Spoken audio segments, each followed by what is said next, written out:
Sivan story is narrated by Mr. Tamilland. இன்னைக்கு நம்ம பார்க்க போறது எபிசோட் 93 and 94. ஓகே, இன்னைக்கு 2 எபிசோட் நம்ம பார்க்க போறோம். நேத்து வந்து ஒரு செமையான ஒரு ட்விஸ்ட் மூமெண்ட்ல முடிஞ்சது. ட்விஸ்ட் நமக்கு இல்ல, சிவனுக்கு. புலித்தலை தூக்கி சிங்க ஓடிக்கிட்டு இருந்துச்சு. அதை நினைச்சு எனக்கு கனவுல நான் வந்து அது எப்படி கைலாயத்துல அவர் இவ்வளவு நாள் புலித்தோல்னு நம்பி எதுல உட்காந்து இருந்தாரு. அந்த புலித்தோலை தூக்கி போட்டதுக்கு சிங்கம் போய்கிட்டு இருக்கு. என்னடா அது புது ட்விஸ்டா இருக்கேன். சரி, இன்னைக்கு என்ன நடக்குது ஏது நடக்குது அப்படிங்கிறத உள்ள போய் பாத்துடலாம். இது ஒரு 17 + 18 minutes வீடியோ வருதுனால டக்குன்னு பார்த்துட்டு ரெடி.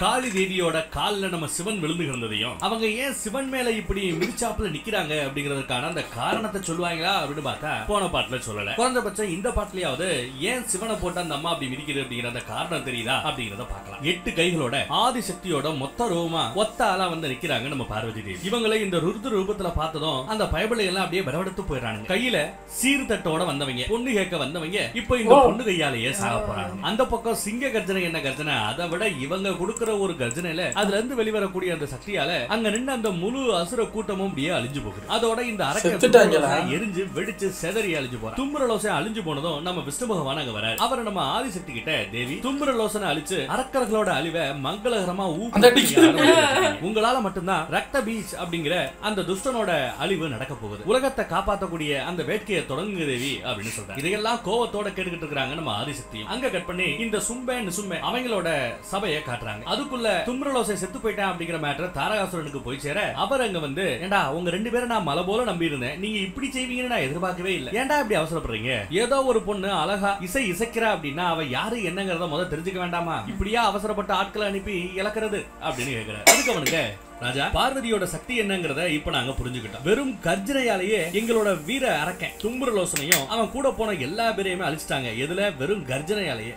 அப்போ அந்த அம்மா எம்புட்டு பெரிய பேர்வழி அப்படிங்கறத இப்ப நாங்க புரிஞ்சுக்கிறோம். நாங்கெல்லாம் அந்த அம்மாவோட கால் தூசுக்கு சமங்கிறதையும் புரிஞ்சுக்கிறோம். அதனாலதான் இப்ப நாங்க ஒரு முடிவுக்கு வந்திருக்கிறோம். என்ன அப்படின்னா இனிமே எங்களால உங்களுக்கு எந்த உதவியும் செய்ய முடியாது, மன்னிச்சுக்கோங்க. ஏதோ ஒரு பொண்ணு ஆசைக்கு பொண்ணை தூக்கிட்டு வந்துடலாமே அப்படின்னு பார்த்தா நாங்க மரணத்தோட விளையாட விரும்பல, எங்களை விட்டுருங்க சாமி அப்படின்றாங்க. தாரகாசுரனும் என்னது முடியாதா, என்கிட்டயே முடியாதுங்கிறியா? யோ நீங்க தான்டா சத்தியம் பண்ணி கொடுத்தீங்க, அதெல்லாம் என்னாச்சுரா அப்படின்னு கேட்டா அதை கூட விடு, பார்வதியை நீங்க கல்யாணம் பண்ணிக்க போறதெல்லாம் பேசிட்டு இருந்தீங்க, அதெல்லாம் என்னடா அப்படின்னு விசாரிக்கிறாரு. அதுக்கு அந்த சும்ப உயிருன்னு ஒண்ணு உடம்புல ஒட்டி இருந்தா தானே அடுத்து கல்யாணம் குழந்தை குட்டி சுகபோக வாழ்க்கை இதை பத்தி எல்லாம் யோசிக்க முடியும். அந்த அம்மா கூட வம்புழுத்தா உடம்புல உசுறு நிக்காது, போச்சு ஆள விடுங்க அப்படிங்கிறாங்க. என்ன கேட்டா நாங்க உங்களுக்கு ஒரு அட்வைஸ் சொல்றோம், பேசாம நீங்களும் இந்த பஞ்சாயத்துல இருந்து வெளியில வந்துறது உங்களுக்கு நல்லது, இல்லைன்னா சர்வ நாசம் அடைறத தவிர வேற ஒண்ணும் மிஞ்ச போறது இல்ல அப்படிங்கிற மாதிரி சொல்லிட்டு வணக்கத்தை வச்சுட்டு அவனுங்க கிளம்பிடுறாங்க. இதை பாக்குற தாரகாசுரனும் கோலைங்க பயந்து ஓடுறானுங்க பாரு அப்படின்னு சொல்லிட்டு இருக்கு. அங்க நம்ம அசுர குருதேவ சுக்கராச்சாரியா இருக்கார் பாத்தீங்களா, அவரு கோலைங்களா அப்படின்னு சிரிச்சுக்கிட்டே வந்து இவங்க கோலைங்க கிடையாது, இவங்க தான் வேகமும் நிறைஞ்சவனுங்க அப்படின்னு பாராட்டுறாரு. இவங்கள மாதிரியே நீயும் கொஞ்சம் விவேகத்தோட நடந்துக்கோ, ஓ உசுராவது மிஞ்சுங்கிறார். உடனே அவரு இவங்கள மாதிரி எல்லாம் என்னால ஓட முடியாது, வெறும் 2 பேரு கோல மாதிரி ஓடி போனதுனால என்னோட அசுர சேனை ஒண்ணு அப்படியே குறைஞ்சு போகலையே, என்னோட செல்ல குட்டி ரத்த பீச்சு இன்னும் பூலோகத்துல தேவர்களை அழிச்சுக்கிட்டு தான் இருக்கா, நீங்க வேணா பாருங்க கடைசியில ஜெயிக்க போறது ஏன் பயதான் அப்படிங்கிற மாதிரி பேசுறேன். அங்க கட் பண்ணா ரத்த பீசன் தேவர்களோட சேனையை அழிக்கிறத தன்னோட ஞான சிஷ்யால பாத்துக்கிட்டே கோவத்தோட நம்ம ஆதிசக்தி சிங்கத்து மேல ஏறி உட்கார்ந்து அப்படியே சிம்ம வாகினியா பாதாள லோகத்துல இருந்து அப்படியே பூலோகத்துக்கு டிராவல் பண்ணி வராங்க. அங்க போய் பார்த்தா ரத்த பீச்சோட அட்டுழியம் எல்லாம் படுபயங்கரமா அரங்கேறி இருக்கு. அவன் பண்ண அட்டுழியத்தெல்லாம் பார்த்து நம்ம தேவிக்கு இன்னும் கோபம் கொப்பளிச்சுக்கிட்டு வருது. அப்படியே அந்த கோபத்தோட ஆதிசக்தி அவங்களுக்கு உள்ள இருந்து ஏதோ ஒரு மந்திர சக்தியை அப்படியே போர்க்களத்துல இறக்குறாங்க. பாக்குறதுக்கு ஒரு பால் மாதிரி இருக்கு. அந்த சக்தி அப்படியே ஒரு உருவத்துக்கு வருது. பார்த்தா ஏதோ மண்ட ஓட்டு மாலைகளை எடுத்து அப்படியே கழுத்துக்களை போட்டுக்கிட்டு ஒரு கையில வெட்டி வீசி எறியக்கூடிய வாள், இன்னொரு கையில அந்த அரக்கனோட ரத்தத்தை நிலத்துல விழாம சரியா பிடிச்சுக்கிறதுக்காக ஒரு கிண்ணம், இன்னும் பல ஆயுதங்களோட பயங்கர கோபத்துல இருக்கிறாங்க நம்ம காளி தேவிய போர்க்களத்துல டிராப் பண்ணி விட்டு நம்ம ஆதிசக்தி சிங்கத்தோட அங்க இருந்து கிளம்பிடுறாங்க. அடுத்து யுத்தம் நடக்கிற அந்த இடத்துல ருத்ர ரூபத்துல நம்ம காளி தேவி நின்னுகிட்டு இருக்காங்க. அது கூட தெரியாம இந்த தேவர்களும் அந்த அரக்க ரத்த பீஜம் சண்டை போட்டுக்கிட்டு இருக்காங்க. இத பாக்குற நம்ம தேவிக்கோ இன்னும் கொஞ்சம் டென்ஷன் ஆகி டேய் இங்க நான் ஒருத்தர் ருத்ர ரூபத்துல நின்னுகிட்டு இருக்கிறேன், அங்கடா சத்தம் அப்படிங்கிற மாதிரி கர்ஜிக்க இப்பதான் காளி தேவி அங்க நிக்கிறதையே அந்த அரக்கனும் நம்ம தேவர்களும் உணர்றாங்க. தேவர்களோ மாதா வந்துட்டாங்க, காளி தேவி வந்துட்டாங்க அப்படின்னு ஒரு வணக்கத்தை வச்சுட்டு இனிமே அந்த அம்மா பாத்துக்கோ அப்படிங்கிற மாதிரி மறைஞ்சுக்கிறாங்க. அடுத்து நம்ம காளியோ கடும் கோபத்தோட சுத்தி இருக்கிற ரத்த பீச்சனங்கள் எல்லாத்தையும் பாக்குறாங்க. அந்த தேவர்கள் கிண்ணத்துல பிடிச்சிட்டு இருந்த அந்த ரத்தம் வேற கீழே செதறதுனால கொய்ய கொய்ய கொய்ய கொய்யன்னு ஏகப்பட்ட ரத்த பீச்சு அங்க உருவாகி நிக்கிறாங்க. ஆனா நம்ம காளியோ நீ என்னடா டூப்ளிகேட் ரூபம் எடுக்கிறது, நான் எடுக்கிறேன் பாரு அப்படிங்கிற மாதிரி எண்ண முடியாத அளவுக்கு இன்ஃபினிட்டி அப்படின்னு சொல்லுவோம் பாத்தீங்களா, உங்களால வானத்துல இருக்கக்கூடிய அந்த நட்சத்திரங்களை எண்ண முடியாது, அந்த மாதிரி எண்ண முடியாத அளவுக்கு அப்படியே நிறைய கொய்ய கொய்ய கொய்ய கொய்ய கொய்ய கொய்ய மல்டிப்ளை ஆகி இன்னும் கடு கோபத்தோட எல்லா ரத்த பீசுகளையும் பயங்கரமா பந்தாட ஆரம்பிச்சிடறாங்க. அவங்கள விட எண்ணிக்கையில அதிகமா இருக்கிறாங்க. சரியா அந்த ரத்த பீச்சு எல்லா பேரோட தலையும் சதக்கு சதக்கு சதக்கு சதக்குன்னு வெட்டி, அப்படி வெட்டும் போது அவனோட ரத்தம் கீழே விழாம பார்த்து கரெக்டா அந்த கிண்ணத்தை வச்சு பிடிச்சு சூப்பரா அந்த ரத்த பீஜங்களை வெடிக்க வச்சு அழிச்சு ஒளிச்சிடறாங்க. ஆனாலும் இன்னும் அவங்களோட கோவம் அடங்கல, பயங்கரமான கோவத்துல இருக்கிறாங்க. இவங்களோட கோவம் அடங்காம அப்படியே இன்னும் வெறிகொண்டு இருக்கிறத பார்த்து மேலோகத்துல இருக்கிற நம்ம விஷ்ணு பகவானுக்கும் சரி நாரதருக்கும் சரி கொஞ்சம் கவலை, கொஞ்சம் பயம். நாரதரோ விஷ்ணு பகவானை பார்த்து, பிரபு ஒரு பெரிய அனர்த்தம் நடக்க போகுது. காளியோட கோபத்துக்கு முன்னாடி அவங்க கிட்ட யாரு போனாலும், நல்லவங்களோ கெட்டவங்களோ யாரு போனாலும் அழியிறது உறுதி அப்படிங்கிற அவங்க கோபம் மலையிறங்க மாட்டேங்கிறாங்க. அப்பதான் கரெக்டா நம்ம தேவர்கள் எல்லாரும் மாதா அப்படின்னு நம்ம காளி தேவிய பின்னாடி இருந்து கூப்பிடுறாங்க. காளியோ இவங்க மேலயும் கோவத்தோடயே அந்த கோவம் குறையாம பாக்குறாங்க. அண்டவெளியில அந்த கூத்த பாக்குற நாரதர் இன்னும் பதறி போய், பிரபு காளியா ரூபம் எடுத்திருக்கிற இந்த மாதா எதுக்கு அடிக்கிறது யாரு என்னன்னு கூட தெரியாம எல்லாரையும் அழிக்கிற மூட்ல இருக்காங்க, ஏதாவது பண்ணுங்க பிரபு அப்படின்னு கத்துற. நாம உடனே சிவனை போய் பார்க்கணும், அவர் தான் இதுக்கு ஏதாவது ஒரு வழி சொல்லணும் அப்படின்னு சொல்லிட்டு ரெண்டு பேரும் அண்டவெளியில இருந்து அப்படியே அங்க இருந்து கிளம்புறாங்க. அடுத்து யுத்த பூமியில பார்த்தா தேவர்கள் பக்கம் திரும்ப நம்ம காளி இவங்க எல்லாரும் தேவர்கள் அப்படின்னு கூட பார்க்காம அவங்க பாட்டுக்கு வாள் எடுத்து வீசி பயங்கர கோவத்தோட அவனுங்களையும் வெட்டி வீச பாக்குறாங்க. கடைசி நிமிஷத்துல காளி தேவியோட கையால இவங்க வெட்டுப்பட்டு சாகாம லாஸ்ட் மினிட்ல மறைஞ்சு போய் தப்பிச்சிடறாங்க. இது ஒண்ணு அவங்களுக்கு புதுசு இல்லையே, இந்த மாதிரி ஏகப்பட்ட தடவை ஓடி போறதுல ஒன்னா நம்பர் ஆட்கள் எல்லாத்துலயும் நம்ம வேலை அப்படிதான் இருக்காங்க. அடுத்து விஷ்ணு பகவானும் நாரதரும் கைலாய மலைக்கு போய் சிவனை பார்த்து, மகாதேவா பார்வதி காளியா அவதாரம் எடுத்து அந்த அரக்கணுங்களை அழிச்சிட்டாங்க, ஆனா இன்னும் அவங்களோட ரத்த பசி அடங்க மாட்டேங்குது.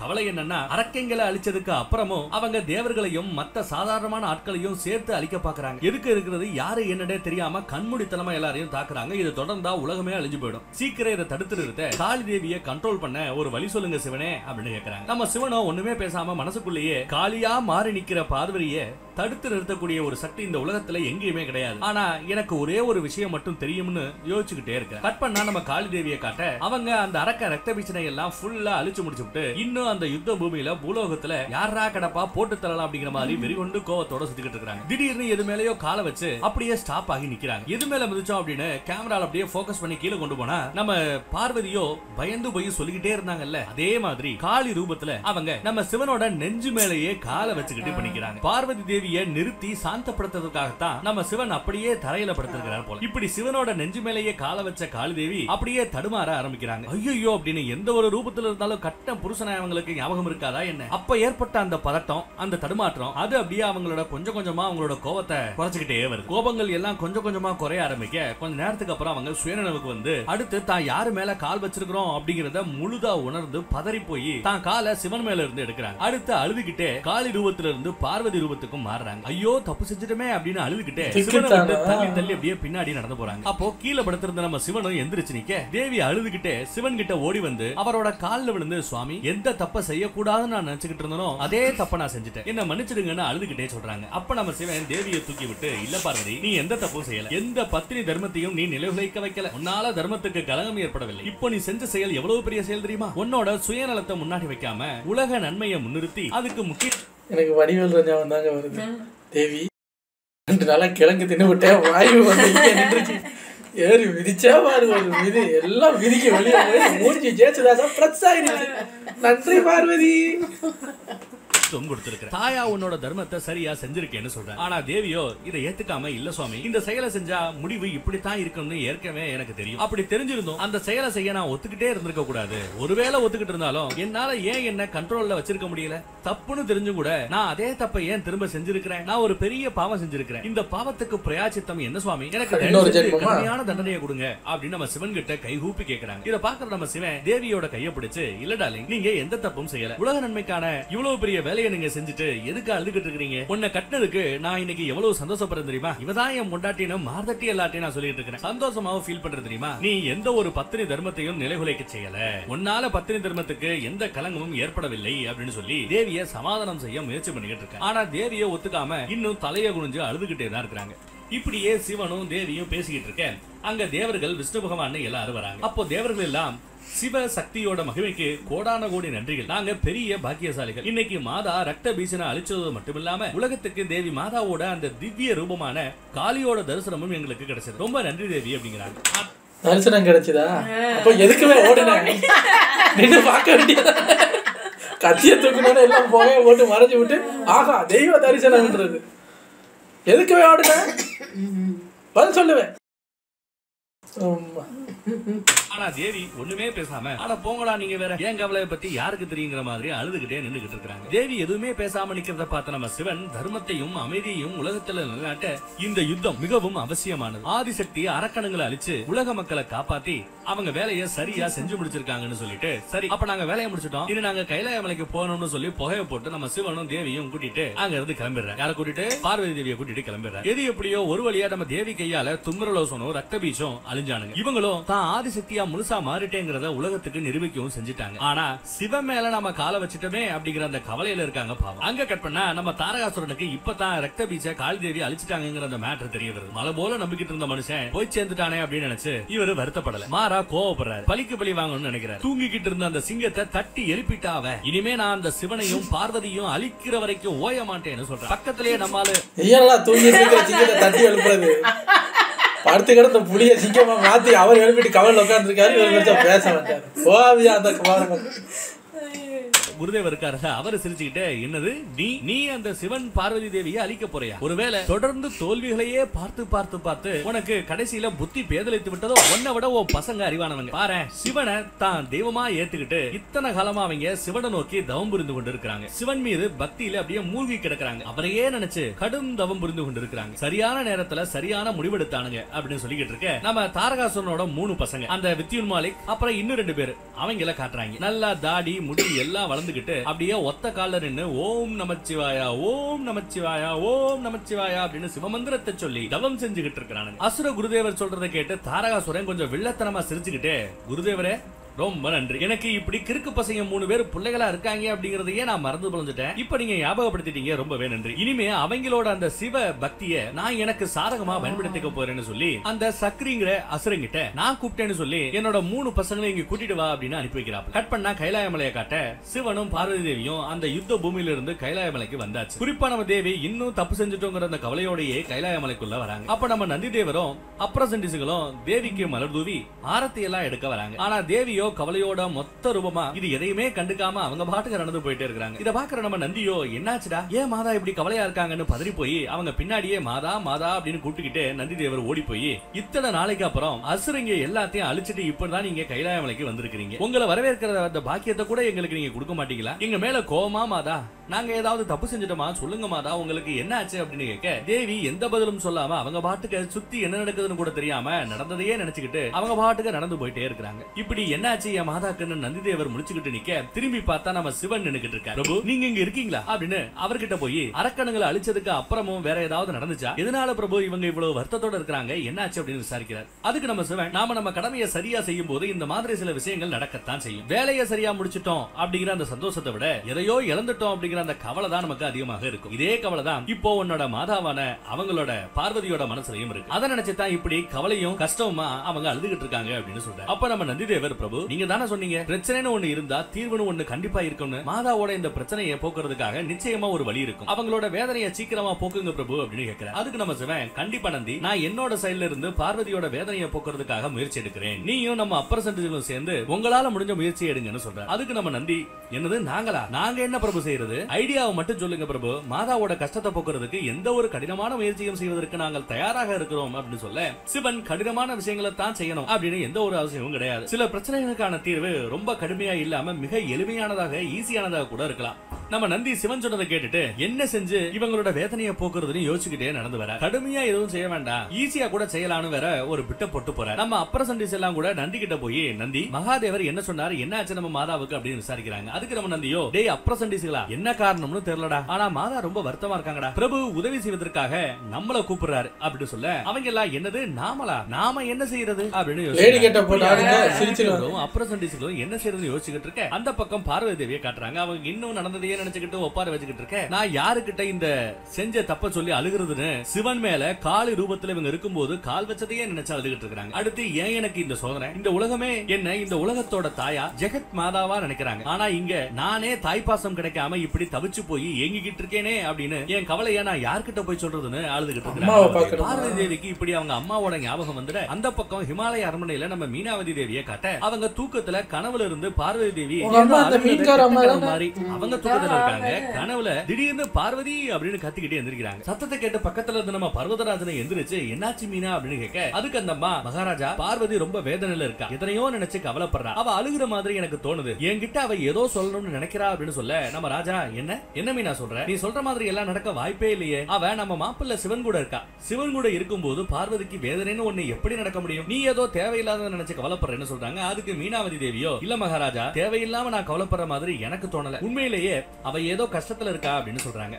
அப்ப நம்ம ராஜா நீ ஏன் கவலைப்படுறேன்னு எனக்கு புரியுது மீனா, இத்தனை நாளா பார்வதியை பார்க்காம இருக்கேல்ல, பிரிஞ்சிருக்கிறேல, அதனால கூட உனக்கு இப்படி தோணலாம் அப்படின்னு சொல்ல அதுக்கு அந்த அம்மாவும் கரெக்ட் மகாராஜா, ஒருவேளை நீங்க சொல்ற மாதிரி கூட எவ்வளவு நாள் ஆச்சு பார்வதியை பார்த்து, அவளை பத்தின எந்த ஒரு செய்தியும் கூட நமக்கு வரல, நாம போய் அவளை ஒரு எட்டு பார்த்துட்டு வரலாமா, அப்படியே மகாதேவரையும் பார்த்த மாதிரி ஆயிடும் இல்லையா அப்படின்னு கேட்க நம்ம ராஜாவும் எனக்கும் அவங்க ரெண்டு பேரையும் பார்க்கணும்னு ஆசையா தான் இருக்கு, அப்போ கைலாய மலைக்கு போய் பார்த்துட்டு வந்துடலாம், நான் எல்லாத்தையும் ரெடி பண்ண சொல்றேன், அங்க போய் நீயே பாப்ப பாரு, உன் பொண்ண சிவன் எப்படி தாங்குன்னு தாங்குறாரு பார்க்க போற அப்படின்ற மாதிரி சொல்ற. இந்த பக்கம் தேவியை காட்டினா அவங்க சோகத்தோட முழு ரூபமா வந்து அவங்க ஸ்தாபிச்ச அந்த சிவன் சிலைக்கு முன்னாடி உட்கார்ந்து நான் செஞ்ச பாவத்துக்கு உங்களை பூஜிக்கிறதுக்கான அந்த தகுதியும் அதிகாரமும் கூட எனக்கு இனி கிடையாது, உலகத்துல உங்களை மட்டும்தான் எல்லாரும் பூஜிப்பாங்களே தவிர இனி யாரும் நான் செய்த அந்த செயலுக்காக என்ன பூஜிக்க மாட்டாங்கன்னு சொல்லிக்கிட்டே இருக்க, என்ன பார்வதி நீ இப்படி பேசுற அப்படிங்கிற மாதிரி சிவனோட குரல் கேக்குது. அதுக்கு நம்ம தேவி ஆமா சிவனே, உலகத்துல புருஷனோட நெஞ்சு மேல யாராவது ஒரு பொண்டாட்டி இப்படி ஏறி நிப்பாங்களா, நான் எப்பேற்பட்ட ஒரு தவறான உதாரணமா போயிட்டேன், இனி என்ன யாருமே பூஜிக்க வேண்டாம், அதுவே எனக்கு தண்டனையா இருக்கட்டும்,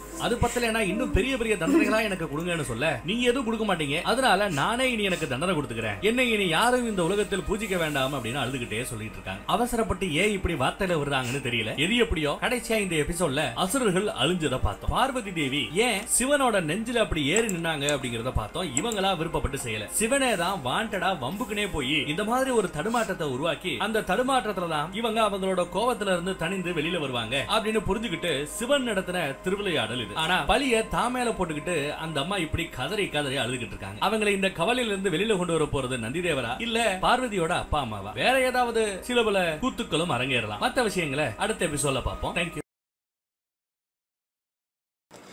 சரி, இப்போ நம்ம எபிசோட் 94 பார்க்கலாமா? போன பாட்டுல நம்ம பார்வதி தேவி ஐயோ நம்ம புருஷனா நாமளே கால்ல போட்டு மிதிச்சிட்டமே அப்படின்னு அழுதுகிட்டே இருந்தாங்க. அவங்க அழுகைய பாக்குற சிவன் அவங்க கிட்ட போய் நீ அதை நினைச்சுக்கிட்டே கவலைப்பட்டு இருக்க, அப்படி நீ கவலைப்பட வேண்டிய அவசியமே இல்ல, நீ செஞ்ச காரியத்துக்கு முழு பொறுப்பு சொல்ல போனா நான் தான், நான் உன்னை ஃபோர்ஸ் பண்ணதுனால தானே நீ அந்த காரியத்தை செஞ்ச, இதுல எந்த தப்புமே இல்ல அப்படின்னு எவ்வளவோ எடுத்து சொல்ல பாக்குற. ஆனா நம்ம தேவி மறுபடியும் இல்ல, இப்படி ஒரு தப்பு நடக்கும்னு எனக்கு ஏற்கனவே தெரியும், தெரிஞ்சும் நான் அந்த தப்பை எப்படி அந்த பாவத்தை நான் செஞ்சேன், இது மிகப்பெரிய பாவம், அதுல இருந்து எனக்கு என்னைக்குமே முக்தி கிடைக்காதுன்னு சொல்லிட்டு அங்க இருந்து எந்திரிச்சு கிளம்பிடுறாங்க. சிவனோ என்னடா நம்ம என்ன சொன்னாலும் ஏத்துக்க மாட்டேங்கிறாங்களே, இப்போ என்ன சொல்லி நம்ம சமாதானம் செய்யறது அப்படின்னு யோசிச்சுட்டு நிக்கிறாங்க. இந்த பக்கம் நம்ம நந்தியும் அப்ரசன்டிஸ்கள் எல்லாம் சேர்ந்து எப்படா நம்ம மாதாவை சமாதானம் செய்யலாம் அப்படின்னு யோசிச்சுட்டு இருக்காங்க. அப்ப நம்ம நந்தி தனியா ஏதோ ஒரு ஐடியாவை யோசிச்சுட்டு இருக்க, இந்த அப்ரண்டிஸ்கள் எல்லாம் குரூப்பா டேய் என்னடா எல்லா பேரும் சில மாதிரி அப்படியே நிக்கிறீங்க, மாதாவை ஹாப்பி ஆக்குறதுக்கு ஏதாவது யோசனை சொல்லுங்கடா அப்படின்னு கேட்க அதுல ஒருத்தன் நம்ம வேணும்னா பாட்டு பாடி டான்ஸ் ஆடி மாதாவை சந்தோஷப்படுத்தலாமா அப்படின்னு கேட்க இன்னொருத்தன் ஆமா நாம பாட்டு பாடணும்னு அந்த அம்மா இங்க இருந்து தெரிச்சு ஓடியே போயிடும், நாம வேணும்னா அம்மாக்கு நல்ல டேஸ்டா சமைச்சு போடலாமா அப்படின்னு யோசிக்கிறாங்க. ஒரு பையன் சொல்றேன் அவன் தான் சமைப்பான் போல, ஐயோ சாமி வேண்டாம், நீ சமைச்சு உன் சாப்பாடை சாப்பிட்டு அந்த கொடுமையை அனுபவிச்சுட்டு இருக்கும் போதுதான் தேவி வந்து நமக்கு சமைச்சு போட்டாங்க, உன் சமையல்ல இருந்து எங்களுக்கு விடுதலை கொடுத்ததே அவங்க தான், அவங்க உன் சமையல போட்டு நாங்க தண்டிக்க விரும்பல அப்படின்னு அதுக்கும் வேண்டாங்கிறானுங்க. இப்படி இவங்க உருப்படியா எந்த ஒரு ஐடியாவும் கொடுக்காம சும்மாவே பேசிட்டு இருக்க நம்ம நந்திதேவர் மண்டையில ஒரு அருமையான ஐடியா உதிக்குது. ஏதோ மண்டையில பல்பெரிய ஃபேஸ் ஃபுல்லா சிரிப்போற டேய் நீங்க எல்லாரும் அமைதியா இருங்கடா, எனக்கு ஒரு சூப்பரான ஐடியா கிடைச்சிருக்கு அப்படின்னு சொல்லி ஒரு குகையில இருக்கிற கண்ணாடியை காட்டுற. அதை பாக்குற நம்ம அப்ரசன்டிஸ் எல்லாம் நந்தி இந்த ஆள் உயர கண்ணாடியை வச்சு என்னப்பா பண்ண போற அப்படின்னு விசாரிக்கிறாங்க. டேய் பொறுமையா இருங்கடா, நடக்கிறத மட்டும் வேடிக்கை பாருங்கடா அப்படின்னு சொல்றாரு நந்தி. கட் பண்ணா நம்ம ஹிமாலய அரண்மனையை காட்டுறாங்க. அங்க நம்ம பர்வதராஜனும் பரதராஜனும் மீனாவதி தேவியும் சிவனை பார்வதியை பார்க்க கைலாயமலைக்கு கிளம்பிக்கிட்டு இருக்காங்க. ஜெயா விஜயா இவங்க 2 பேரும் கொண்டு போய் கொடுக்க வேண்டிய அந்த திங்ஸ் எல்லாம் சரியா இருக்கா அப்படின்னு எடுத்து வச்சுக்கிட்டு இருக்காங்க. அப்ப நம்ம பர்வதராஜன் ஜெயா விஜயா மாப்பிள்ளைக்கும் அவரோட வீட்டுல இருக்கிறவங்களுக்கும் கொடுக்க எல்லா விஷயங்களையும் சரியா எடுத்து வச்சிட்டீங்களா, எந்த ஒரு குறையும் இல்ல அப்படின்னு விசாரிக்கிறார். அதுக்கு அவங்களும் இல்ல மகாராஜா, நாங்க எல்லாத்தையும் சரியா எடுத்து வச்சிட்டோம். சிவன் இந்த ராஜ்யத்தோட மாப்பிள்ளை, அப்படி இருக்கும்போது ஒரு குறைய நாங்க எப்படி வரவிடுவோம் அப்படின்னு சொல்றாங்க. இப்படியாக பர்வதராஜனும் மீனாவதி தேவியும் கைலாயமலைக்கு கிளம்பிட்டு இருக்காங்க. அப்படியாக கட் பண்ணி இந்த பக்கம் கைலாயமலையில நம்ம நந்திதேவர் அவரோட ஐடியாவான அந்த குகையில இருக்கிற ஆள் உயர கண்ணாடி கிட்ட போய் பனிபடர்ந்து இருக்கிற அந்த கண்ணாடியை தொடச்சு வைக்கிறார். அப்ப கரெக்டா நம்ம தேவி அழுதுகிட்டே அங்க வர அந்த கண்ணாடியை பார்த்து ஒரு மாதிரி ஷாக்காகி நிக்கிறாங்க. என்னாச்சுடா நம்ம தேவிக்கு ஏன் ஷாக் ஆகுறாங்க அப்படின்னு பார்த்தா அந்த கண்ணாடியில இவங்களோட பின்பத்துல நம்ம சிவன் தெரியுறாரு. கண்ணாடியில பார்த்தா நம்ம முகம் தானே தெரியணும், ஆனா சிவனோட முகம் வந்து தெரியுது. என்னோட ரிஃப்ளெக்ஷன்ல ஏன் சிவன் தெரியுறாரு அப்படின்னு நம்ம தேவி யோசிச்சுக்கிட்டே நிக்க அங்க நம்ம சிவன் வந்து என்ன தேவி இத பார்த்தா கூட உனக்கு தெரியலையா, புரியலையா, நீதான் நான் தான் நீ. சிவனும் பார்வதியும் சிவன் தான் பார்வதி, பார்வதி தான் சிவன். இதே மாதிரிதான் கல்யாண வாழ்க்கையிலையும் சில சமயம் புருஷன் பொண்டாட்டியாவும் பொண்டாட்டியும் புருஷனாவும் நடந்துக்க வேண்டி இருக்கும். அவங்க 2 பேருக்குள்ள எந்த ஒரு வித்தியாசமுமே இல்லாதப்போ அர்த்தமே இல்லாத ஒண்ணுக்கு அர்த்தம் கண்டுபிடிச்சு ஏன் நீ இப்படி வருத்தப்பட்டுக்கிட்டு இருக்கிற, நீதான் நான் தான் நீ. அப்போ சிவனை பார்வதி மிதிச்ச மாதிரி நீ நினைச்சுக்கிற, ஏன் சிவனே மிதிச்சார் உலக நன்மைக்காக அப்படின்னு ஏதை எடுத்துக்க கூடாது. அதனால நான் என்ன சொல்ல வரேன், உன் மேல எந்த தப்புமே இல்லை, நீ யாரையும் அவமானப்படுத்தல, எந்த ஒரு பத்தினி தர்மத்தையும் நீ நிலைகுலைய. நான் தான் நீதான் நான். இப்ப பார்வதியை சிவன் மிதிச்ச மாதிரி ஆகுதா? இப்ப பார்வதி சொல்லணுமா இப்ப நான் தான் நீதான் நானா? அப்ப எதுக்கு என்ன மிதிச்சா? இப்ப அதுக்கு வேற சண்டை. நந்தி எதுக்குடா கண்ணாடியை தொடச்ச, பிரச்சனையை இப்படி மாத்திட்டாங்கடா, இப்ப நான் மிதிச்சேங்கிறாங்கடா. சரியா, அதை நினைச்சு வருத்தப்பட வேண்டாம் அப்படின்னு சொல்லி ஓரளவு சமாதானப்படுத்துறாரு. அதுக்கப்புறம் நீ இனிமே எடுத்துடவே கூடாதுன்னு நினைக்கிற அந்த காளி ரூபத்தோட மகத்துவத்தை பத்தி இப்ப நான் உனக்கு சொல்றேன். நம்ம 2 பேரோட வேலையே இந்த உலகத்துல இருக்கக்கூடிய ஆண் சக்தியையும் பெண் சக்தியையும் ஈக்குவலைஸ் பண்றதுதான். நீ மட்டும் காளி ரூபம் எடுத்து இந்த அரக்கணுங்க, இந்த ஆம்பள அரக்கணுங்க எல்லாத்தையும் அழிக்கலைன்னா இந்த உலகத்துல ஆண் சக்தி சதா காலத்துக்கும் அதிகமாக ஜனத்தொகையிலே அதிகமா தெரிவானுங்க, பெண்களையும் எட்டி மிதிச்சுக்கிட்டு இருப்பானுங்க. இதனால பூலோகத்துல இருக்கக்கூடிய அந்த சமநிலை கெட்டு போயிடும். தெரிஞ்சோ சரியாமலையோ உலக நன்மைக்காக உலக சமநிலைக்காக நீ நிறைய வேலை செஞ்சிருக்கிற. இப்படி இந்த மேட்டர் எல்லாம் எடுத்துனதுக்கு அப்புறம் தான் நம்ம தேவி கொஞ்சம் சமாதானம் ஆகுறாங்க. அடுத்து நம்ம சிவகணங்கள் நந்தினு எல்லாரும் வந்து ஆமா மாதா கவலையை நீங்க தியாகம் செய்யுங்க, கவலையை விடுங்க, உங்களை இப்படி கவலையோட பாக்குறதுக்கு எங்களுக்கு எவ்வளவு கஷ்டமா இருக்கு தெரியுமா அப்படின்னு பேசி நம்ம தேவியும் கொஞ்சம் வேதனையில இருந்து வெளியில வராங்க. அப்ப நம்ம சிவன், நான் உன்னை ரொம்பவே கஷ்டப்படுத்திட்டேல தேவி, என்ன அடையறதுக்காக நீ எவ்வளவோ கடுமையான சோதனைகள் எல்லாத்தையும் தாண்டி வந்துட்டேன். ஆனா நான் உன்னை எப்ப பார்த்தாலும் கஷ்டப்படுத்திக்கிட்டே சோதித்துக் கொண்டே இருக்கிறேன். ஆனா இன்னைக்கு நான் உனக்கு ஒரு வாக்குறுதி கொடுக்கிறேன் பார்வதி, இனிமே என்னால உனக்கு கஷ்டம்னு ஒண்ணு வரவே வராது. நம்ம வாழ்க்கையோட புதிய அத்தியாயத்துல சந்தோஷமான விஷயங்கள் மட்டும்தான் நம்ம வாழ்க்கையில நீ இருக்க போகுது.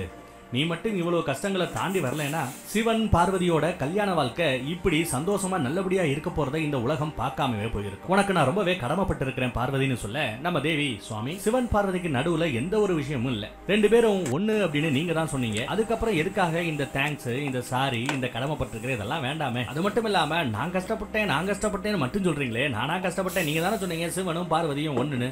அப்ப பார்வதி கஷ்டப்பட்டா அப்படிங்கிற இடத்துல சிவனும் கஷ்டப்பட்டார் அப்படின்னு சேர்ந்து தானே வருது. நான் மட்டும் கஷ்டப்பட்டு இருக்கும்போது நீங்க ஏதோ ஜாலியா சோமபானத்தை எடுத்துக்கிட்டு அங்கே இங்கே சுத்தி இருந்தீங்களா என்ன? இல்லையே, என்ன நினைச்சு சொல்றாரு.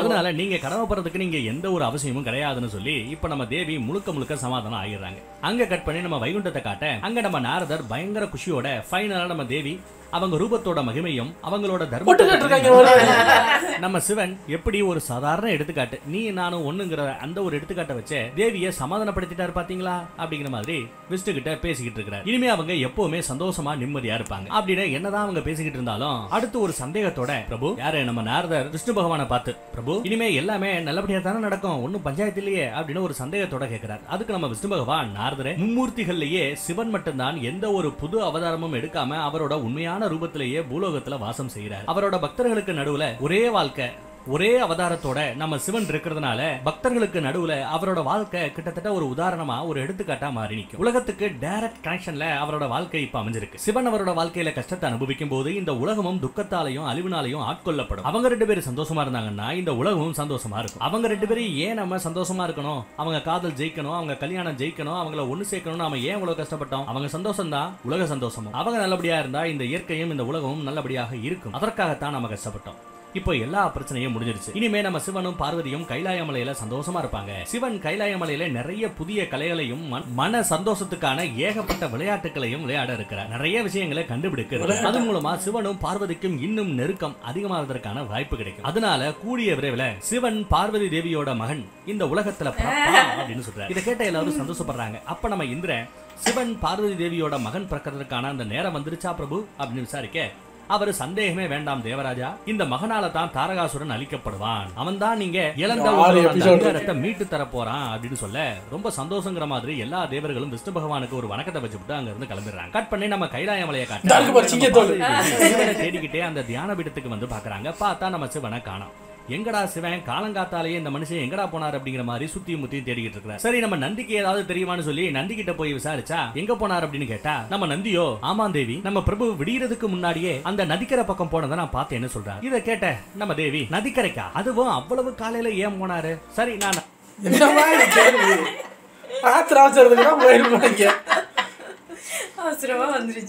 அவசரமா வந்தது நதிக்கரைக்கு ஓடுறத ஒட்டி பாக்குறதுக்கு ஒரு நந்தி, அதை ஏன் போனாருன்னு டவுட்டா கேக்குறதுக்கு ஒரு வைஃப். என்னமா அது சிவனா இருந்தாலும் அவருக்கு வராது. சிவன் போய் கேட்டா பார்வதிட்ட சிவன் கேட்பாரா, அந்த வாஷிங் இந்த என்னது விஜய் சித்து மாதிரி கேட்பாரா, ஏன் இங்க வந்தீங்க? ஆய் வருதுண்ணே. ஏன்னா உங்களுக்கு வராது, அந்த இன்னொன்னு ஒரு கடவுளோட அர்ஜென்ட் புரியாம இருக்கீங்க, ஞான திருஷ்டியில பார்த்து தொலை வேண்டியதானே, ஏன்னா கூவுறீங்க, சிவன் எங்க நதிக்கரைக்கு போயிருக்காரா? நதிக்கரை பக்கம் போய் பாக்குறேன். ஒருவேளை அவரு நான் போனதுக்கு அப்புறம் இந்த பக்கம் வந்தாருன்னா அவர்கிட்ட நான் நதிக்கரை வரைக்கும் போயிருக்கிறேன்னு சொல்லிடுறேன்னு சொல்ல நம்ம நந்தி அப்படின்னு தலையசைக்கிறாங்க. தேவி நதிக்கரைக்கு கிளம்பிட நந்திக்கு ஒரு எண்ணம், எதுக்கு பிரபு அந்த நதிக்கரை பக்கம் போனார்? மறுபடியும் ஏதாவது ஒரு டூப்ளிகேட்டா தேவி மாதிரியே வேற ஒரு டூப்ளிகேட் உள்ள நுழைஞ்சிருச்சுன்னா எதுக்கும் நம்ம தேவியை பாதுகாக்கிறதுக்காக அவங்களுக்கு தெரியாமலேயே அவங்க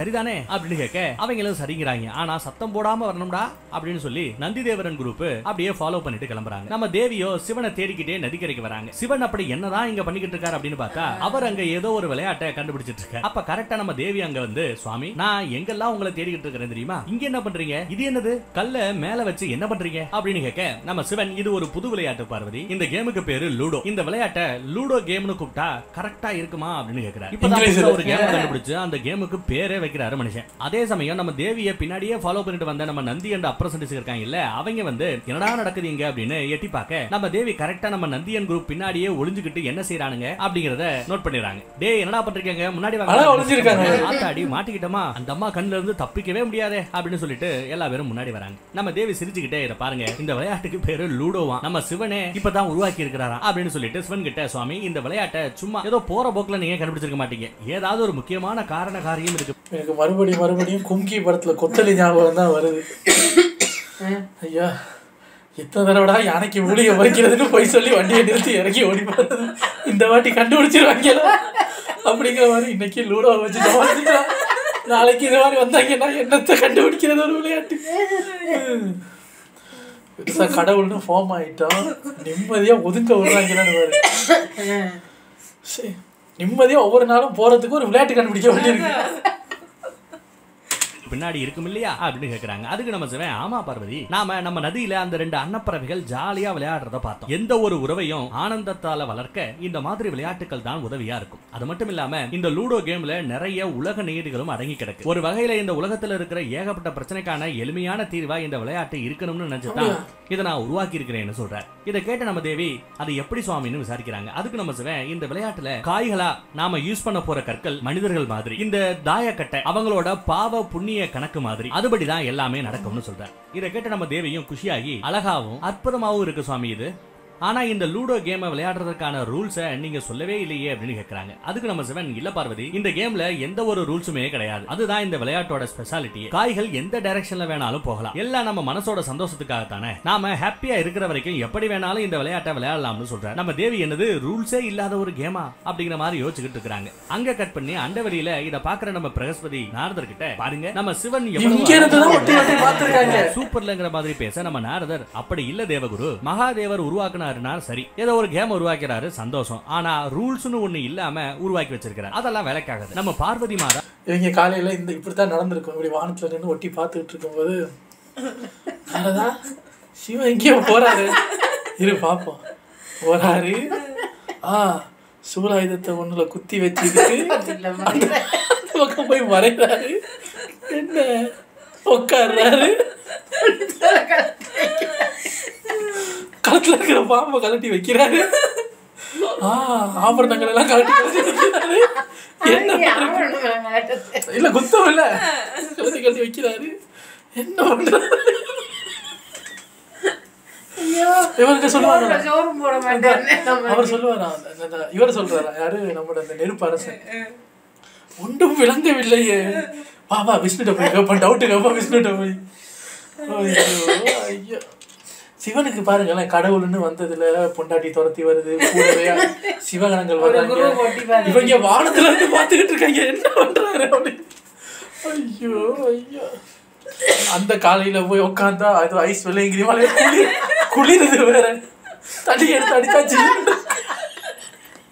எவ்வளவு இன்னல்கள் சந்திக்க வேண்டி இருக்கு. ஒரு நம்ம சிம்பிளா கும்பிட்டுட்டு என்னங்க கடவுள் அப்படின்ட்டு போறோம். நமக்கு காலம் காத்தாலேயே சும்மா ஒரு ஜில் தண்ணி பட்டாலும் எப்படி இருக்கும், இப்ப அவருக்கு எப்படி உறையும் பனியில் குளிர்ந்து கொண்டு இருக்கும். அவர் அப்படி கஷ்டப்படல, இவங்க பின்தொடர்ந்து. கொஞ்சம் அவரை கொஞ்சம் நிம்மதியா விடுங்க, ஒரு 5 நிமிஷம் தானே கேட்டாரு. இதுக்கு மேல அந்த கேம்ல ரூல்ஸ்னு சில விஷயங்களை செட் பண்ணாதான் இந்த கேம் உலக மக்களால ஏத்துக்கொள்ளப்படும் அப்படின்னு சொல்றாரு. இப்படியாக நம்ம தேவர்களும் நாரதரும் நடக்கிறத பார்த்து சிரிச்சுக்கிட்டு இருக்க, நம்ம சிவன் இந்த விளையாட்டை பிளே பண்றதுக்காக அப்படின்னு கூப்பிடுறாரு. வாங்க உங்களுக்கு சொல்லித்தரேன்னு மொத்த பேரையும் கூட்டிட்டு கைலாய மலைக்கு போறாரு. கேம்ல ஒரு சைடுல நம்ம சிவன், இன்னொரு பக்கம் நம்ம தேவி. தேவிக்கு கூடயே நம்ம நந்தியன் குரூப் இருக்காங்க. ஃபர்ஸ்ட் நம்ம சிவன் தாயத்தை உருட்டுறார். சோ ஒரே ஒரு காயை மட்டும் உள்ள எடுத்து வைக்கிறார். அடுத்து நம்ம தேவி விளையாட, இப்படியாக எல்லாம் கரெக்டா போய்கிட்டு இருக்க, நம்ம நந்தியும் அப்புறம் மாதா நீங்க தான் ஜெயிக்கணும், சிவனை ஜெயிக்க விட்டுறாதீங்க, தாயக்கட்டைய கையில நல்லா சுத்தி விட்டு போடுங்க, அப்பதான் நிறைய நம்பர்ஸ் வரும்னு சொல்லி விளையாடிக்கிட்டு இருக்க, திடீர்னு நம்ம சிவன், பார்வதி நான் தான் ஜெயிச்சேன், நீ தோத்துட்ட அப்படிங்கிறார். இதை கேட்ட நம்ம நந்தி, பிரபு நீங்க தான் இந்த கேமை உருவாக்கிருக்கீங்க, உருவாக்குன நீங்களே ஜெயிக்கிறது ஒன்னும் பெரிய விஷயம் கிடையாது, அடுத்த கேம்ல பாருங்க என்னோட மாதா தான் அடுத்த ரவுண்ட்ல ஜெயிப்பாங்க அப்படின்னு சொல்லிட்டு செகண்ட் ரவுண்ட் ஆரம்பமாகுது. மாதா இந்த ரவுண்ட்ல நீங்களே ஃபர்ஸ்ட் தாயத்தை உருட்டுங்க அப்படின்னு சொல்ல, நம்ம தேவியும் அதே மாதிரி செய்யறாங்க. நம்ம சிவன் என்னடானா ஒரே ஒரு தடவை தாயத்தை விட்டு விட்டு அவர் இஷ்டத்துக்கு எல்லா சைட்லயும் காய நகர்த்தி, நான் ஜெயிச்சிட்டேன் பார்வதி, மறுபடியும் நீ தோத்துட்ட அப்படின்னு சொல்றாரு. இதை கேட்ட நம்ம தேவி டென்ஷன் ஆகி, சரி நீங்க ஜெயிச்சதாவே வச்சுப்போம், ஆனா நீங்க எப்படி ஜெயிச்சீங்கன்னு எனக்கு எக்ஸ்பிளைன் பண்ணுங்க பாப்போம் அப்படின்னு கேட்க, நம்ம சிவன் நீ தோத்துட்ட அதனாலதான் நான் ஜெயிச்சிட்டேன் அப்படின்னு சொல்றாரு. அதுக்கு நம்ம தேவி, சரி நான் தோத்துட்டேனே வச்சுப்போம், அப்போ நான் எப்படி தோத்தேன்னு எனக்கு எக்ஸ்பிளைன் பண்ணுங்க அப்படின்னு கேட்கிறாரு. அதுக்கு நம்ம சிவன், இதுல எக்ஸ்பிளைன் பண்றதுக்கு என்ன இருக்கு, இந்த கேமை உருவாக்குனது நான், எனக்கு தெரியாதா யாரு ஜெயிச்சா யாரு தோத்தான்னு அப்படிங்கிற. அதுக்கு நம்ம தேவி, உங்களுக்கு மட்டும் தெரிஞ்சா போதுமா, அப்புறம் மத்தவங்க எல்லாருக்கும் எப்படி இந்த கேமை சொல்லி கொடுக்கறது, அவங்க எப்படி விளையாடுறது, ரூல்ஸ்னு ஒண்ணு இல்லாம கேம்ல யாரு வின் பண்ணா யாரு தோத்தா அப்படிங்கறத சொல்லவே முடியாது. இந்த மாதிரி ரூல்ஸே இல்லாத கேம் விளையாடுறது சரியில்லை சுவாமி, ரூல்ஸ் இல்லனா இந்த விளையாட்டே வினையா போய்டும், அதனால இந்த கேமுக்கான ரூல்ஸை நான் தான் சொல்லுவேன் அப்படின்னு சொல்லிட்டு இவங்களே ரூல்ஸை செட் பண்ண ஆரம்பிக்கிறாங்க. ரூல் நம்பர் 1, ஒரு தடவை தாயத்தை உருட்டுனதுக்கு அப்புறமா இன்னொரு தடவை தாயத்தை உருட்டக்கூடாது, உருட்டின நபரே தொடர்ந்து விடாம உருட்டிக்கிட்டே இருக்க கூடாது, என்ன நம்பர் விழுதோ அதையே ஃபாலோ பண்ணி தான் அந்த காய்களை நகர்த்தணும். அப்ப என்ன அர்த்தம், இதத்தான் பாவ புண்ணியத்தோட நம்ம சிவன் கம்பேர் பண்ணி சொல்றாரு இல்லையா, அதை நானும் கம்பேர் பண்ணி சொல்றேன். மனிதன் அவனோட கர்மங்களுக்கான அவனோட பாவ புண்ணிய கணக்குப்படி தான் வாழ்க்கையை நடத்தி ஆகணும். சோ அதே மாதிரி ரூல்ஸ் தான் நான் இதுக்கு செட் பண்றேன் அப்படின்னு சொல்றாங்க. அடுத்து ரூல் நம்பர் 2, காய்களை வெறும் ஃபார்வர்டு டைரக்ஷன்ல மட்டும்தான் மூவ் பண்ணணும், சும்மா மனசுக்கு பிடிச்ச மாதிரி எப்படி வேணாலும் நகர்த்தலாங்கிறது தப்பு. காய்கள் எப்படி முன்னாடி நகர்கிறதோ அதே மாதிரிதான் மனுஷங்களோட முன்னேற்றமும் அப்படியே முன்னோக்கி போகணும். நிறைய புண்ணியங்களை சேர்த்து வச்சிருந்தானா அவன் முன்னோக்கி போவான், ஒன்னும் பெருசா புண்ணியம் பண்ணலனா அவனோட முன்னேற்றம் தடைபடும் அப்படிங்கறத மனுஷங்க இது மூலமா புரிஞ்சுப்பாங்க அப்படின்னு வேற விளக்கம் வேற சொல்றாங்க. இப்படியாக சொல்லி சில பல ரூல்ஸ் அண்ட் ரெகுலேஷனை நம்ம தேவி செட் பண்றாங்க. அடுத்து இப்ப கேம் விளையாடலாம் அப்படின்னு அடுத்த கேம் ஆரம்பமாக போகுது. இந்த கேம்ல நான் தான் ஃபர்ஸ்ட் விளையாடுவேன்னு சொல்லிட்டு நம்ம சிவன் கிட்ட, நான் தாயக்கட்டையை உருட்டும் போது நீங்க பார்க்க கூடாது, உங்க கண்ணை முடிக்கங்கன்னு சொல்லி நம்ம தேவி சிவனோட கண்களை க்ளோஸ் பண்ணி விடுறாங்க. விட்டுட்டு அவங்க பாட்டுக்கு ஜாலியா அந்த கேமை விளையாட ஆரம்பிச்சாங்க. அவங்க விளையாட்டுத்தனமா இதை செஞ்சிடறாங்க. ஆனா உலகத்துல பார்த்தா, உலகத்திலயும் சரி அண்ட வெளிகளிலும் சரி, இந்த முழு பிரம்மாண்டமான லோகமே சிவன் கண்களை மூடுறதுனால அப்படியே இருண்டு போயிடுது. பார்வதி தேவி சிவனோட கண்ணை மூடி விட்டதுல அவங்க கண்ணை திரும்ப திறக்கவே மாட்டேங்கிறார் யாரு, நம்ம சிவன். இப்படி அண்ட வெளியே இருந்ததை பார்த்து இந்திரன் ரொம்ப பயந்து போய், ஐயோ அந்த தாரகாசுரன் தான் மறுபடியும் வந்துட்டானோ, பூலோகத்துல மனிதர்கள் எல்லாம் என்னாச்சு திடீர்னு, நல்ல மதியான வேலையில எப்படி திடீர்னு சூரியன் மறைஞ்சு போக முடியுமா அப்படின்னு ஏதோ பிரளயம் வந்துருச்சு போலன்னு பயந்துகிட்டு இருக்காங்க. அங்க கைலாய மலையில நம்ம தேவியும் நந்தியும், சிவன் கண்ணை திறக்க மாட்டேங்கிறாரு, ஏன் இப்படி செய்யறாரு, கொஞ்ச நேரம் கண்ணை மூடுங்கன்னு சொன்னது தப்பா போச்சு அப்படிங்கிற மாதிரி நம்ம தேவியும் முழிக்க, சிவன் அவரோட நெற்றி கண்ணை திறக்கிறார். பயப்பட தேவையில்லை, எந்த அது நல்லதுங்க. ஏன்னா சிவனா கண்ணை மூடும் போது இருட்டாகிற ஒரு பவர் இருந்துச்சுன்னு வச்சுக்க, காலங்காத்தால அங்கே ஒதுங்கிட்டு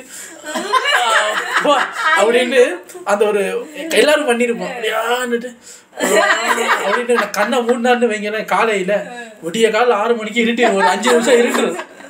நல்ல வேலை இவங்க மூடினா மட்டும் அது இருட்டாகிறது. வேணாம் அது சிவனுக்கு அந்த பவரை கொடுத்துறாதுங்க சார். காலையில எல்லாரும் எந்திரிச்சு சூரியனை பார்க்கும்போது இருட்டாரு. தீயும் அந்த நெத்தியில இருந்து வெளியில வரல. அதுக்கு பதிலா இருண்டு போயிருந்த அந்த பிரம்மாண்ட லோகமே மறுபடியும் வெளிச்சமானதாக மாறிடுது. இதை பார்த்து நம்ம பூலோக மக்கள் எல்லாம் ஹரஹர மகாதேவ் ஹரஹர மகாதேவ் அப்படின்னு சிவனுக்கு அவங்களோட நன்றியை சொல்றாங்க. அப்ப நம்ம தேவி ஒருவேளை சிவன் நானா மறுபடியும் கண்ணத்திரங்கன்னு சொல்ற வரைக்கும் திறக்காம இருக்கிறாரோ அப்படின்னு பத்திரி போய் கண்ணத்திரங்க மகாதேவா அப்படின்னு சொல்ல உடனே நம்ம சிவனும் அவரோட நெற்றி கண்ணை க்ளோஸ் பண்ணிட்டு அவரோட நார்மல் 2 கண்ணுகளை திறக்கிறார். திறந்துட்டு அவர் பாட்டுக்கு விளையாட ஆரம்பிக்க நம்ம தேவி மகாதேவா இப்போ உங்களோட நெற்றி கண்ணை திறக்கிற அளவுக்கு என்ன நடந்துச்சு, ஏன் இப்படி செஞ்சீங்கன்னு விசாரிக்கிறாங்க. அதுக்கு நம்ம சிவன் சிரிச்சுக்கிட்டே அப்படி இல்ல டார்லிங், நான் இந்த பிரம்மாண்டமான லோகத்துக்கு மேல வச்சிருந்த என்னோட பார்வையை எந்த காலத்துக்கும் விளக்க முடியாது, ஒரு நிமிடம் கூட விளக்க முடியாது. ஒருவேளை அப்படி ஏதாவது ஒரு காரணத்தினால நான் என்னோட கண்களை க்ளோஸ் பண்ணி இருக்க வேண்டிய நிலைமை ஏற்பட்டா அந்த நிலைமையில கூட என்னோட நெற்றிக்கண் விழுத்துக்கொண்டு உலகத்துக்கு அந்த பார்வையை கொடுத்து கொண்டு இருக்கும். என்னோட நெற்றிக்கண் அப்படிங்கிறது என்னோட மனக்கண். அது மூலமாகத்தான் உலகத்தை நான் பாதுகாத்துக் கொண்டு இருக்கிறேன். ஒரு விஷயத்தை தெரிஞ்சுக்கோ பார்வதி, ஏதாவது ஒரு காரணத்தால நம்ம பார்வை தடப்பட்டா இல்ல நினைச்சதை சரியா நம்மளால பார்க்க முடியலனா அப்போ எல்லாருமே அவங்களோட ஞான மனக்கண்ணால தான் எதுக்கு இருக்கிறத பார்க்க கத்துக்கணும் அப்படின்னு சொல்லிட்டு இனிமே நோ ப்ராப்ளம் வா நம்ம விளையாடலாம்னு மறுபடியும் விளையாட ஆரம்பிக்கிறார். இப்போ ரூல்ஸ் அண்ட் ரெகுலேஷனை செட் பண்ணி விளையாடுனதுனால நம்ம பார்வதி தேவி முதல் தடவையா ஜெயிச்சிடறாங்க. அதை பார்த்ததும் நம்ம நந்தியும் அப்ரசன்டிஸ்களும் ஆஹா அம்மா ஜெயிச்சிட்டாங்கன்னு குஷியாயிடுறாங்க. ஜாலியா சிரிச்சுக்கிட்டே இருக்கிறாங்க. இந்த பக்கம் நம்ம சிவன் தோத்தாலுமே எதுக்கு இருக்கிறவங்க எல்லாரோட சந்தோஷத்தை பார்த்து அவரும் சந்தோஷத்துல பார்வதி நான் எந்த எண்ணத்தோட இந்த கேம் உருவாக்கணும் அந்த எண்ணம் இப்போ நிறைவேறிடுச்சு. நீ சொன்ன இந்த ரூல்ஸ் படி இன்னும் கொஞ்சம் மெருகேத்தி உலக மக்கள் இந்த கேமை இனி கொண்டாடுவாங்க அப்படின்னு சொல்ற. குடும்பத்தோட சந்தோஷமா ஜாலியா விளையாடுறதுக்கு இந்த கேம் ரொம்ப சூட்டபிளா இருக்குன்னு வேற சொல்ற. ஒரு வழியா கேம் எல்லாம் விளையாடி முடிச்சுட்டு சிவனும் சரி பார்வதியும் சரி அந்த தியான பீடத்துல போய் உட்காந்துக்கிறாங்க. அப்போ யாரோ பக்தர்கள் ஓம் நமச்சிவாயான்னு சிவனை கூப்பிடுற அந்த குரல் கேக்குது. அந்த குரலை கேட்ட நம்ம தேவி யாரோட குரல் சுவாமி இது, இந்த குரல் ஏன் இந்த கைலாயம் மலமுழுக்க எதிரொலிக்குது அப்படின்னு கேட்க நம்ம சிவன் எந்த ஒரு பக்தன் முழு பக்தியோடையும் சமர்ப்பணத்தோடையும் அவங்க ஆள் மனசுல இருந்து என்ன கூப்பிடுறாங்களோ அவங்க எல்லோரோட மனக்குரலும் நிச்சயமா என்கிட்ட வந்து சேரும்னு சொல்றேன். அதுக்கு நம்ம தேவி இப்போ யார் அந்த பக்தர்கள், யாரோட குரல் உங்ககிட்ட இப்போ ஒலித்து கொண்டு இருக்கிறது அப்படின்னு கேட்டா வேற யாரும் இல்ல நம்ம தாரகாசுரனோட 3 பசங்க இருக்கானுங்கல்ல அவங்களோட குரல் தான் இது அப்படின்னு நம்ம சிவன் சொல்ல இத கேட்ட தேவிக்கு பயங்கர ஷாக். யாரு நம்மள அழிக்கணும்னு நினைக்கிறானுங்களோ அவங்களே சிவனை நோக்கி தவம் பண்றாங்களே அப்படின்னு அவங்களுக்கு ஷாக். எஸ் அதே 3 பசங்க என்னை அடைவதற்காக கடுமையாக தவம் புரிந்து கொண்டிருக்கிறார்கள் அப்படின்னு நம்ம சிவன் சொல்லிக்கிட்டு இருக்க நமக்கு அந்த 3 பேர் செய்யற அந்த தவத்தை காட்டுறாங்க. அடுத்து நம்ம சிவன் இப்படியாக அவங்களோட தவம் முழுமையடைந்ததுனால நான் அவங்க 3 பேரோட ஆசை என்ன கேட்க போறாங்க, அவங்க கேட்கிற அந்த வரத்தை கொடுத்துதான் ஆகணும், வேற வழி இல்லை அப்படின்னு சொல்றாரு. இதை கேட்ட நம்ம தேவி சுவாமி நீங்க எப்படி இப்படி பேசலாம், அந்த 3 பேரும் எத்தனையோ முறை எங்க நாட்டு மேல எங்க ஹிமாலய ராஜ்யத்தின் மீது போர் தொடுத்தவனுங்க அவனுங்க தாக்குனவங்க அவனுங்க. அது மட்டும் இல்லாம இவங்களோட அப்பா தாரகாசுரன் எத்தனை முறை என்ன கடத்திட்டு போகணும்னு பிளான் போட்டிருக்கான் தெரியுமா, இதெல்லாம் உங்களுக்கு ஏற்கனவே தெரியும். அப்புறம் எதுக்காக இப்போ இப்படி அவங்களுக்கு வரத்தை அள்ளி கொடுக்கறதுக்கு போய்கிட்டு இருக்கீங்க அப்படின்னு விசாரிக்கிறாங்க. ஆனா நம்ம சிவனும் அப்படி இல்ல தேவி, அந்த 3 பேரும் எப்பவோ அவங்க அப்பாவை விட்டு பிரிஞ்சு அவங்க வாழ்க்கையே எனக்காக அர்ப்பணம் செஞ்சு என் மீதான அந்த பக்தியிலேயே மூழ்கி தவம் செஞ்சுக்கிட்டு இருக்காங்க. அப்படி இருக்கும்போது இவங்க நமக்கு வேண்டப்படாதவனோட பசங்க அப்படிங்கிற ஒரே காரணத்துக்காக அவங்களுக்கு வரம் கொடுக்காம பாரபட்சம் காட்ட முடியுமா அப்படின்னு கேட்கிற. அப்படி இல்ல சுவாமி, இவங்க எல்லாருமே அசுரர்கள். இவங்க சொல்றது ஒன்னா இருக்கும் செய்யறது ஒன்னா இருக்கும். வரம் கிடைக்கிறதுக்கு முன்னாடி வரைக்கும் ஒரு மாதிரி பேசுவாங்க, வரம் கிடைச்சதுக்கு அப்புறம் வேற மாதிரி பேச ஆரம்பிச்சிருவாங்க, செய்ய ஆரம்பிச்சிருவாங்க அப்படின்னு சொல்ல நம்ம சிவன் நான் என்னோட பக்தர்கள்ல இந்த மாதிரி வேறுபாடு பாக்குறது இல்ல. தவம் பண்ணிக்கிட்டு தேவர்களா அசுரர்களா மனிதர்களா அப்படி எல்லாம் கணக்கு பார்த்து இவங்களுக்கு இன்னென்ன வரம்னு கொடுக்கறதும் இல்ல. உண்மையான மனபக்தியோட யார் என்ன வழிபட்டாலும் அவங்களுக்கு வேண்டிய அந்த உதவி தானா தேடி வரும் அப்படிங்கிற. பக்தனுக்கும் கடவுளுக்கும் நடுவுல ஒரு அழகான சம்பந்தம், அந்த சம்பந்தத்தோட கடமையை 2 பேரும் சரியா செய்யணும்னு சொல்றாரு. அப்பயும் நம்ம தேவி ஆனா இந்த அசுரர்களோ எப்பவுமே அந்த கடமையை மீறிறாங்களே, நிறைய தவறான செயல்களை செய்யறாங்களே, தாரகாசுரனும் இப்படித்தான் செஞ்சா இன்னும் செஞ்சுக்கிட்டு இருக்கிறான். உங்களுக்கு ஏன் சுவாமி இதெல்லாம் புரிய மாட்டேங்குது அப்படின்னு கேட்க நம்ம சிவனோ டார்லிங் இப்போ நம்ம வாழ்க்கையில தாரகாசுரன் ஒரு வில்ல இருக்கு, அந்த வில்ல மட்டும் நம்ம வாழ்க்கையில வராம இருக்கான்னு வச்சுக்கோ, அப்பேற்பட்ட ஒரு கேரக்டரே இல்லைன்னு வச்சுக்கோ, அப்ப என்ன ஆகும், இந்த உலகமே சிவனும் பார்வதியும் சீக்கிரமே சேரணும் அப்படின்னு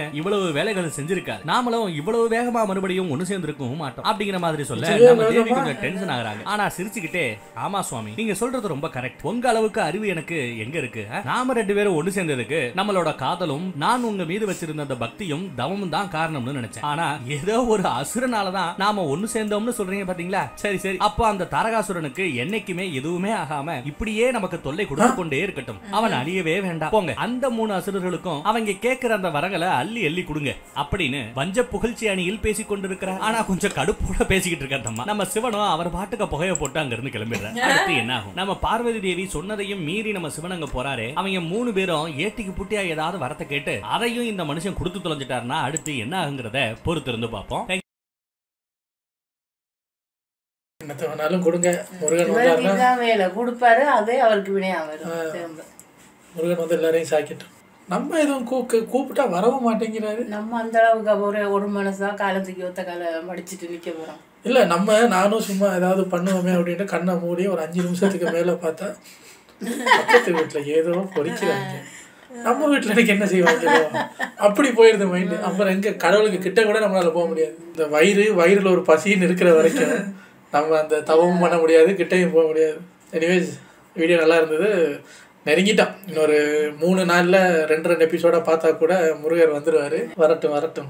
அவர் வந்ததுக்கு அப்புறம் எதுவும் கிரிஞ்சி பண்ணிட்டு இருந்தாருன்னா அவரோட சின்ன வயசு கூத்துக்கள் நிறைய இருக்குன்னு அவரு பிறக்கணும், அப்புறம் அவர் வளரணும், அதுக்கப்புறம் அவருக்கு இந்த பிரச்சனை எல்லாம் தெரியணும், சண்டை போடணும்.